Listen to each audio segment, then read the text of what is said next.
Hello everyone, मैं CA Rupinder Kaur आप सबका स्वागत करती हूँ इस वीडियो में।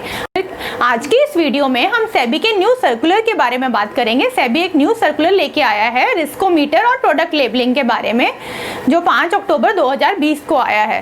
तो इस सर्कुलर में सेबी ने क्या चेंजेस किए हैं, और ये video mainly mutual fund investors को टारगेट कर रही है। म्यूचुअल फंड इन्वेस्टर्स को इन्वेस्ट करने से पहले कैसे रिस्कोमीटर चेक करना है, कैसे प्रोडक्ट लेबलिंग की दूसरी डिटेल्स चेक करनी है, ये भी आपको इस वीडियो में पता चलेगा। जैसे कि हम जानते ही हैं कि सेबी जो है stock exchange board of India, ये रेगुलरली इन्वेस्टर्स के इंटरेस्ट में काम करता रहता है। इसकी हमेशा कोशिश रहती है कि इन्वेस्टर्स अच्छे से डिसीजन ले सके और इन्वेस्टर्स का कैपिटल प्रोटेक्टेड रहे मार्केट में। तो इसके लिए सेबी बहुत सारे स्टेप्स उठाता रहता है। में से एक है कि सेबी अभी न्यू सर्कुलर के साथ आया है जिसमें प्रोडक्ट लेबलिंग के थोड़े से नॉर्म्स चेंज किए हैं। तो सेबी ने 2013 में एक सर्कुलर निकाला जिसमें कि सेबी ने बताया कि सारे म्यूचुअल फंड हाउसेस को म्यूचुअल फंड्स के रिस्क बताने हैं कि इस फंड में इन्वेस्टमेंट में कितना रिस्क होगा। तो उसमें सारे फंड हाउसेस को बताना था कि जो हमारा प्रिंसिपल अमाउंट है, जो पैसा हम जमा कर रहे हैं फंड हाउस के पास, या वो लो रिस्क कैटेगरी में है या मीडियम रिस्क कैटेगरी में या हाई रिस्क कैटेगरी में, ताकि इन्वेस्टर इन्वेस्ट करने से पहले चेक कर सके और वो अपनी रिस्क एपेटाइट के अकॉर्डिंग ही इन्वेस्ट करे। और उसके बाद सेबी फिर 2015 में एक सर्कुलर लेके आया जिसमें सेबी ने ये जो 3 कैटेगरी ऑफ रिस्क थी इसको 5 कर दिया बढ़ा के। ये 2015 वाले सर्कुलर में सेबी ने 5 कैटेगरी ऑफ रिस्क बना दी, लो, मॉडरेट, लो और हाई, ऐसे करके 5 कैटेगरी बना दी ताकि इन्वेस्टर्स अपने रिस्क के अकॉर्डिंग ही इन्वेस्ट करें। जैसे कि आप देख सकते हैं, मैंने ये चार्ट आपको दिया हुआ है यहाँ पे बना के। जो लो रिस्क वाले हैं वो उसमें बहुत कम रिस्क होता है कि हमारा जो जमा किया हुआ पैसा है वो डूब जाएगा। और लेकिन जो हाई रिस्क है, सबसे हाई रिस्क इक्विटी फंड्स में, सेक्टोरल फंड्स में होता है, उसमें बहुत ज़्यादा चांसेस होते हैं कि उसमें रिस्क बहुत ज़्यादा है बट उसमें रिटर्न्स के चांसेस भी बहुत ज़्यादा होते हैं। तो जो बहुत ही कंजर्वेटिव इन्वेस्टर्स होते हैं जिनको बिल्कुल भी रिस्क नहीं लेना है और जिनको थोड़ा बहुत ठीक ठाक रिटर्न्स चाहिए, वो लोग लो रिस्क वाले में इन्वेस्ट करते हैं। लो रिस्क में नॉर्मली शॉर्ट ड्यूरेशन फंड्स आते हैं जो इनकी फिक्स्ड मैच्योरिटी टाइम होता है, और कुछ फंड्स की रेगुलर इनकम फंड्स भी होते हैं, ये सारे लो रिस्क में आते हैं। और अगर देखा जाए हाई रिस्क वाला, तो हाई रिस्क में नॉर्मली सेक्टोरल इक्विटी फंड्स आते हैं, जैसे कि सब सेक्टर्स के अलग अलग फंड्स भी हैं। जैसे देखा जाए कि फार्मा का अपना फंड है, टेक्नोलॉजी का अलग फंड्स हैं, कंजम्पशन फंड्स हैं, तो ये बहुत हैवी रिस्क माना जाता है, इसलिए ये हमेशा हाई रिस्क में आते हैं। और वहीं दूसरी तरफ अगर देखा जाए कि इंडेक्स फंड है और जो मतलब थोड़ा सा डाइवर्सिफाई कर रहे हैं अपने पोर्टफोलियोज को, तो वो सारे फंड्स आते हैं मॉडरेट हाई में। तो इस चार्ट से हमें ये समझ में आता है कि जो नॉर्मली गवर्नमेंट बॉन्ड्स है और जो दूसरे डेट फंड्स है वो सारे लो टू मॉडरेट लो रिस्क में आते हैं। बट अगर इक्विटी फंड्स की बात करें, इक्विटी म्यूचुअल फंड्स, तो ये सारे moderate high to high risk में ही आते हैं। जैसे कि टीवी एड्स में हमने हमेशा देखा है, mutual fund investments are subject to market risk, read all the scheme related documents carefully. तो वो जो स्कीम रिलेटेड डॉक्यूमेंट्स होते हैं म्यूचुअल फंड के, उसमें क्लियरली फर्स्ट पेज पे ही दिया होता है रिस्कोमीटर। उसमें एक मीटर बना रहेगा, एक अपने कार के स्पीडोमीटर जैसा रिस्कोमीटर होता है। और वहीं दूसरी तरफ उसमें ये भी लिखा रहता है कि इस फंड का क्या पर्पस है और क्या ड्यूरेशन रहेगी, कि ये लॉन्ग टर्म के लिए है, लॉन्ग टर्म कैपिटल एप्रिसिएशन के लिए है, या ये रेगुलर इनकम देगा इन्वेस्टर को। ये सारी चीजें उसमें लिखी रहती हैं। यहाँ मैंने SBI large and mid cap fund का फर्स्ट डॉक्यूमेंट का स्क्रीनशॉट दिखाया हुआ है।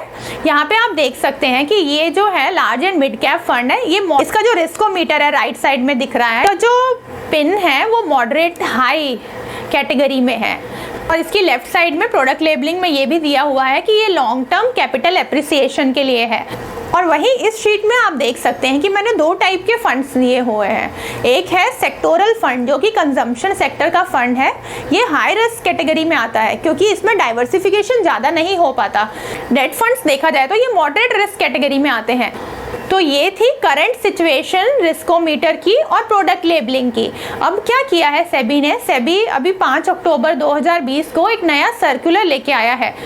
उस नए सर्कुलर के अकॉर्डिंग सेबी ने ये जो 5 कैटेगरी वाले रिस्क थी इसको 6 कैटेगरी कर दिया है और वेरी हाई वाली एक कैटेगरी ऐड कर दी है। ये तो सेबी ने ये क्यों किया? बिल्कुल इन्वेस्टर्स के इंटरेस्ट में किया है। इन्वेस्टर्स को पता होना चाहिए कि जिसमें वो इन्वेस्ट कर रहे हैं, जहां वो पैसा लगा रहे हैं, वो कितना सेफ और कितना रिस्की है उनके लिए। कोई भी म्यूचुअल फंड हाउस कोई भी नई स्कीम लेके आता है तो at the time of launch of the scheme, मतलब स्कीम आते टाइम ही उनको ये बाइफर्केशन करना है कि ये कौन से रिस्क कैटेगरी में है, हाई है, वेरी हाई है या लो है। म्यूचुअल फंड हाउसेस को रेगुलरली ये रिस्क कैलकुलेट करते रहना है।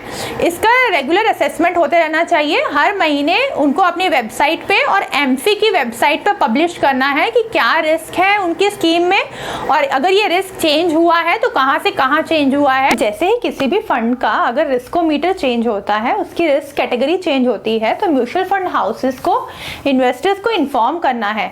उनको इन्वेस्टर्स को वाया ईमेल या एसएमएस इन्फॉर्म करना है कि उनके जो स्कीम है उसकी रिस्क कैटेगरी चेंज हो चुकी है। और ये जो नया सर्कुलर है ये 1 जनवरी 2021 से आएगा। उस डेट तक टाइम है कि सारे म्यूचुअल फंड हाउसेस अपने रिस्क को रिकैलकुलेट करें। और ये जो कैलकुलेशन ऑफ रिस्क होता है, ये जो कैटेगराइजेशन ऑफ रिस्क है कि ये लो में आएगा या वेरी हाई में आएगा, इसके लिए एक डिफाइंड फॉर्मूला होता है। इक्विटी की कैटेगरी ऑफ रिस्क डिसाइड होता है 3 चीज़ों से, मार्केट कैप और वोलेटिलिटी और इम्पैक्ट कॉस्ट। इन तीनों चीज़ों को कंसिडर करके उसका रिस्क कैलकुलेट किया जाता है। तो किसी भी इन्वेस्टर को किसी भी म्यूचुअल फंड स्कीम में इन्वेस्ट करने से पहले उनका रिस्क पता होना चाहिए कि ये कौन से रिस्क कैटेगरी में है। अपने को अपना इन्वेस्टमेंट ड्यूरेशन भी पता होना चाहिए कि हम कितने टाइम के लिए इन्वेस्ट कर रहे हैं, और हमें हमारी जो स्कीम है उसका भी पर्पस पता होना चाहिए कि ये लॉन्ग टर्म के लिए, शॉर्ट टर्म के लिए है, कैपिटल एप्रिसिएशन है, रेगुलर इनकम है। इन सब चीज़ों का हमें बहुत अच्छे से पता होना चाहिए। इसके लिए हमें स्कीम का डॉक्यूमेंट ज़रूर पढ़ना चाहिए। स्कीम के डॉक्यूमेंट के फर्स्ट पेज को एटलीस्ट गो थ्रू करना चाहिए, जिसमें कि रिस्कोमीटर दिया रहेगा और जिसमें स्कीम का पर्पस दिया रहेगा कि ये किस टाइप के इन्वेस्टर्स को सूट करेगा। तो हमें हमारा जो पोर्टफोलियो है उसे प्रॉपर्ली डाइवर्सिफाई करना चाहिए रिस्क वाइज। सिर्फ ज़्यादा रिटर्न के लिए हमें बहुत ज़्यादा रिस्क लेना भी ज़रूरी नहीं है। कुछ डाइवर्सिफिकेशन हमें लो रिस्क वाले फंड्स में भी करना चाहिए। तो ये था सेबी के न्यू सर्कुलर के बारे में जो हम आपके साथ शेयर करना चाहते थे। आई होप कि आपको ये यूजफुल लगा हो, आपके म्यूचुअल फंड इन्वेस्टमेंट्स में ये हेल्पफुल रहे। So thanks and have a great day.